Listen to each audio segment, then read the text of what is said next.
What do you think? Can you predict the market? The answer is no. No, of course you can't.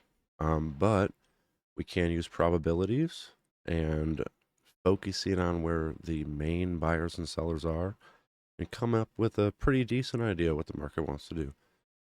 So I'm just going to play some clips from the stream today and we'll talk about what happened, how I executed, the things I did wrong, and what I'll do to fix them going forward. As far as today, on the hourly, we're looking at these blue lines areas, this demand down here, or this supply up here, or if we break down even lower, we'll look to buy down here.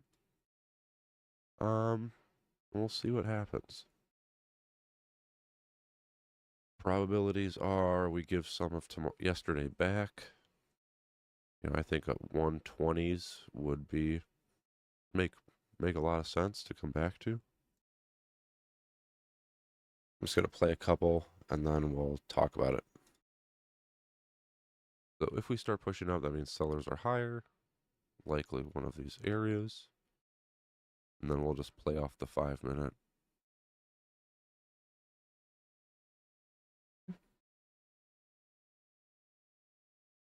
If we get a down day, the high is usually made early on in the day.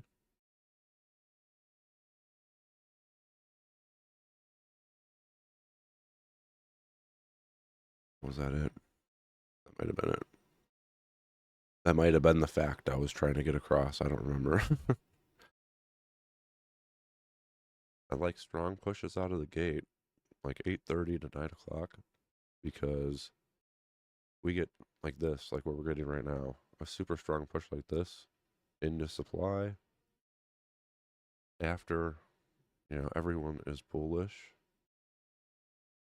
It gets a lot of people to hop on the train, if you will. That's a good point. A strong push out of the gate, if you're going into a major level, that gets everyone jumping on the train long. Everyone's long bias after our run up. I mean, we're super bullish, right? Could never look back. Open up, just 8 bull candles. Man. But that's the setup, right? Couple more here. Oh, this is the first short we got in. We'll talk about that. This zone breaks and comes back in here. I'll sell. I'll shoot a sell there too. Just talking about selling the top zone there. If we get a retest. An ideal play out of today in my head is that we go down into one of those buy areas and then after lunch we go up for the rest of the day. That's based on day probability, so similar days to today. That's what was most likely going to happen. Statistically speaking, an extension like this up into this supply, like 1 or 2 more green bars to right here, 159. So this foreshadows into my mistake. It's talking about this top supply, talking about 159 specifically. And we'll talk about my failures today. I said I wanted to get up to like, what I say, 60 or 58.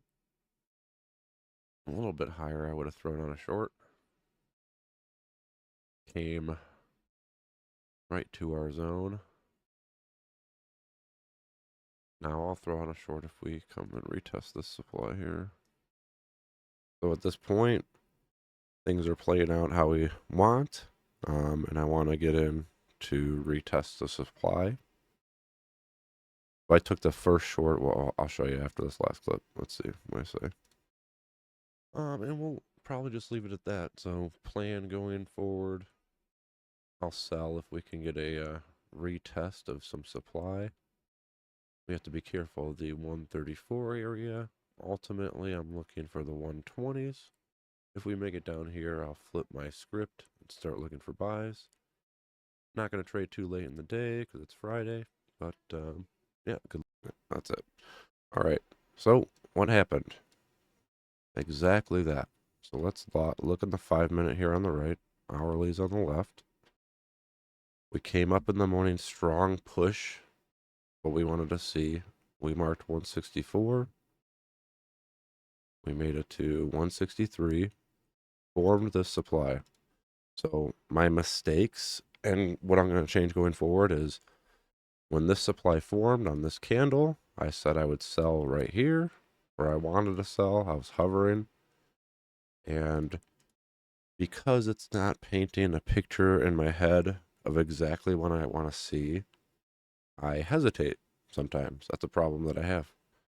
And that's probably my biggest problem in the last year, I would say. Um, which is fine. It saves me money, but it costs me more money by missing out. Then we come back up. I take a short here from this supply that forms, and that ends up failing. I talk about coming up here to 159, trying to be super specific again, but we made it to our zone, and I should have just shorted, right? Should have just pulled the trigger. Everything's playing out exactly how I wanted. I should have pulled the trigger. I didn't. Boom, this supply forms up here. I say I'll sell any supply of a retest. And we literally don't retest supply until we start breaking down here. But at this point, we had the 134 area marked right here. 134 is right here. So we made it to 134.75. We said possibility for buyers to be there, but we expect to go through it. Why did we expect to go through it? Because that hourly demand didn't accomplish much. Okay. Ultimately, we said the buyers were in this green zone down here, specifically 120. What is this line at? It's crooked. It's crooked. 121.75, say. So ultimately played out. We came down. We found slight buyers here at the 134s, but nothing to worry about like we thought. Came down to the 120s. At this point, I did flip my script. I already started implementing more aggressiveness on my trade because I wanted specific things to happen here. But once we got down here, I bought 124, started making this move up, and I had my position break even. Boom, get stopped out. This picture here, this and this bottom into this key level, you probably have all kinds of divergences there too. That would have been a buy as well, but not at 245, right? If this picture played out at 12 o'clock, we would be buying there. But unfortunately, timing-wise, not what we wanted. So all in all, we had one loser today, and we said exactly what was going to happen. So, yeah, take that how you will. Going forward, if a picture's playing out how I want, I'm going to take a trade. And that's one thing I'm going to try to be, hold me accountable to it, okay? By saying I'm going to short the zone, I'm going to short the zone. Let me know if you have any questions, and I'll see you next week.